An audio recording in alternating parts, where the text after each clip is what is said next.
Mr. Pierre Krähenbühl, UNWRA Commissioner General, welcome to Al-Arabiya, sir. Thank you so much. Without beating around the bush, I'd like to ask you some serious question here concerning these allegations. How serious it is to the organization and to your career as a humanitarian? Well, I think you know that a report was transmitted that contained a number of allegations, and that was leading to and has led to an investigation that is currently underway. So, of course, we're not going to comment at this point on individual allegations and the way in which they're presented, but I have, on other occasions, and I will do it here again, unreservedly rejected the characterization of these allegations as directed against me. Now, at the same time, we're fully cooperating with the investigation.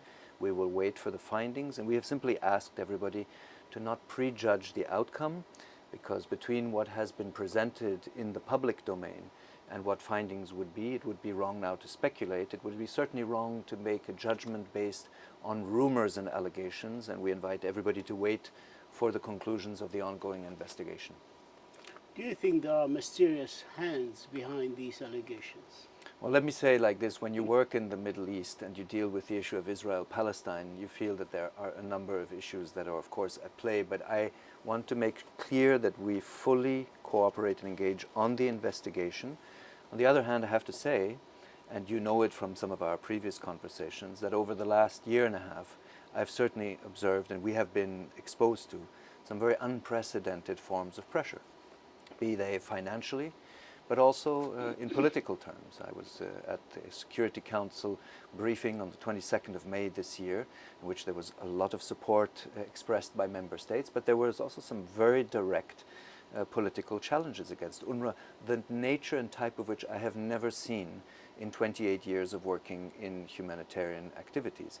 So the appeal that we have is to try and depoliticize, reduce the polarization around the issues of UNRWA, because frankly speaking, there is just no alternative to what we do in the region.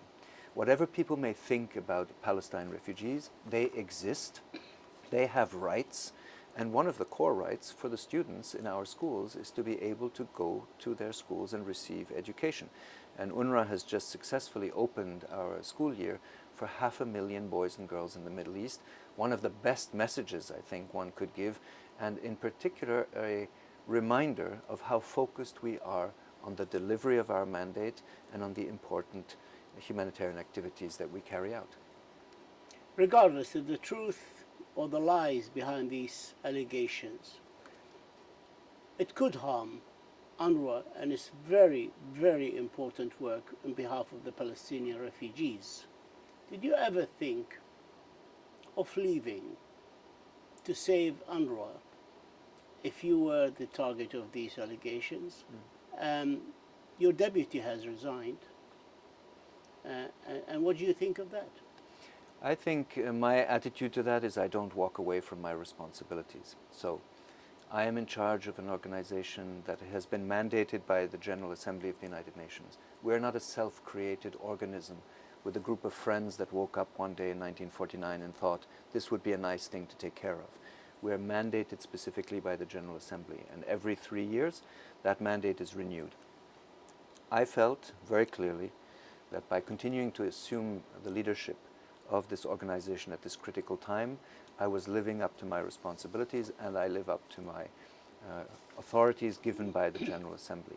Now, of course, as I have said, and the Secretary General himself has said as well, when we see the findings of the investigation, we will live up to, and I will draw consequences from the findings. But I was certainly not prepared to act on the basis of rumors and allegations projected into the public domain. But certainly we will look very carefully at the findings and the conclusions, yes, and then we will draw consequences from that. But you can see how this report, on top of the resignation of your Deputy General Commissioner, which I don't understand why she resigned until now, is bad optics for the organization.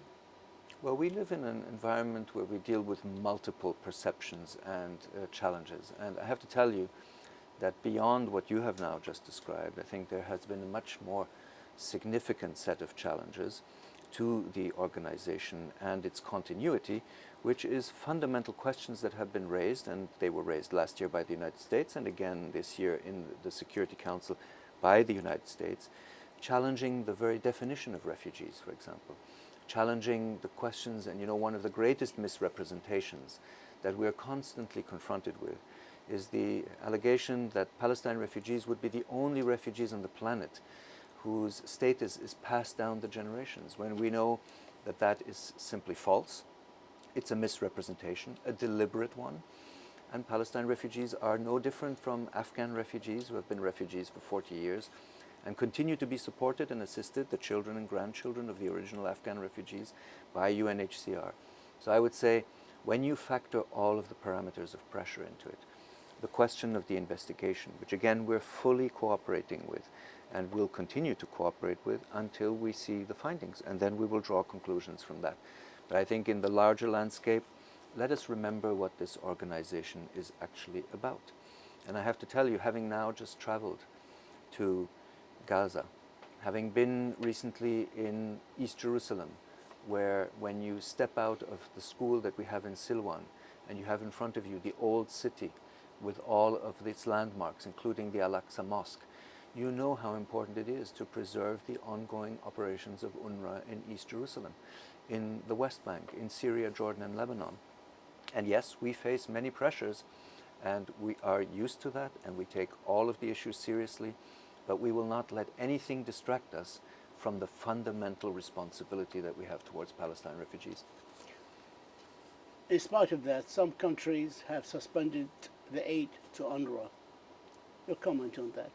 So we have exactly 3 countries that have decided to do that, and over that same period, 24 donors have provided assistance. So despite the suspensions, because I understand one often tends to focus, right, on those aspects, which is perfectly understandable, but over that same period, 24 donors came forward, and we managed to reduce our shortfall during this particular period of summer.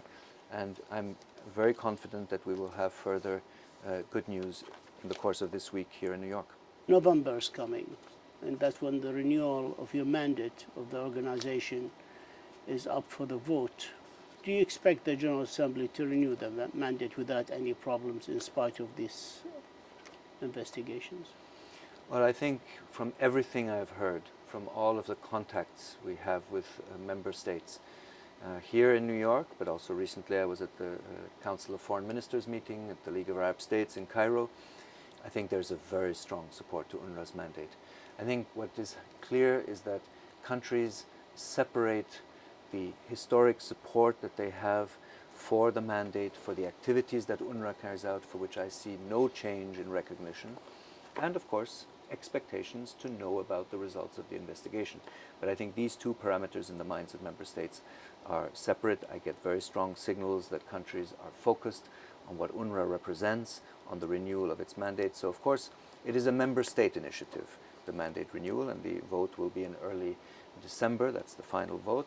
And we're certainly very keen to see a repetition of the confidence that was expressed 3 years ago when 167 countries did vote in favor. And I think it's absolutely worth preserving the strength of that message. How's your financial health? We currently need $120 million of additional funding to cover the financial needs of this year. So this is what we're trying to close as a shortfall. That is needed to keep the schools open, to keep the health centers open. So that's where we are. Do you have any pledges? We have indications that there might be new announcements this week in New York, but as always, we are waiting for confirmations, so that I will have to, of course, let the countries decide on that. But we've had, as I said, during the summer, we managed to reduce the shortfall from 211 million all the way down to 120, so countries are acting with us.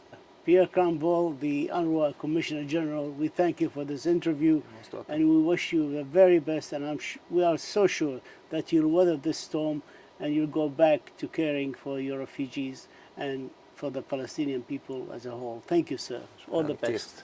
Thank you. All the best.